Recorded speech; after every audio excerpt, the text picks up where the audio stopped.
start right there. So I am Anita Johnston, Whidbey Real Estate, and I have with me Rick Bunzel with Pacific Crest Inspections.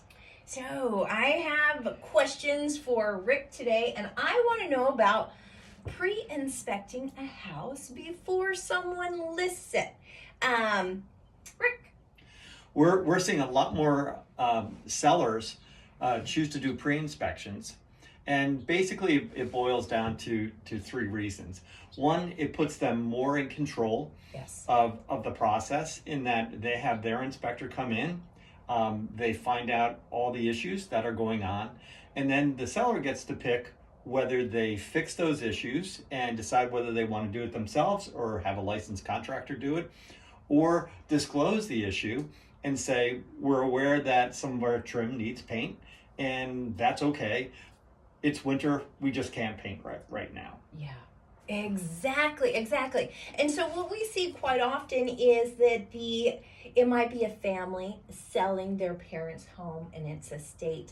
They have never lived in the house. They know nothing about it, and that would give them clarity, right? Yep. It gives them clarity. It also gives them a marketing tool, because in many cases, what a seller will do is they'll print out that inspection report and leave it as part of the disclosure documents or on the kitchen counter for any potential buyers to look and see that, hey, this seller has been proactive and here's what the house is. Yeah. And everything that the inspector knows about that house in one document. And it's like taking that blindfold off for a buyer and saying, no, it's not just unknown. Here's what we absolutely know about this house. Right. So, because, quite often there could be plumbing leak. It could be a failed roof.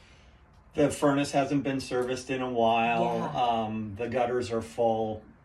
All those things. And another nice thing is that in many cases, the sellers, although they're spending some money up front for the inspection report, because they can save that back on being able to choose their own contractors or choosing to do it themselves. So that couple $100 that they would spend on that pre-inspection, that's a great investment for them. Exactly. And on my side, it gives us the knowledge to know how to list that house and what types of financing might be available. Because if it has a failed roof, it also allows us to really educate on our seller on how much money they might have coming out of their seller proceeds. Because if you need a whole new roof, that, depending on the size, it could be $15,000 to $20,000. Today, yes, absolutely. Yeah, and so it's just having that clarity, not only for the buyer but the seller, for net proceeds, and it can also get you to that closing date a whole lot quicker and not be held up with repairs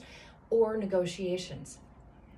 Anything else you want to add? Nope, I think you hit it. I think this is awesome. So if you want more information about a home inspection, pre-listing inspection, or a home inspection if you are a buyer, Rick Bunzel with Pacific Crest Inspections, and our website, Pacific Crest, packcrestinspections.com. You can Google that. We have a lot of information on the inspection process. We have checklists. We have marketing things in there, all about the inspection process. So there's a lot of information up there that can help a seller through that process. Yeah. And I know my buyers are always absolutely tickled with you and the whole process. So if you need more information, you can always go to my website, which is movetowhidbey.com, and you can also check out more of my YouTube videos on the Move to Whidbey also. So, as always, have an awesome day, and thank you, Rick. Thank you.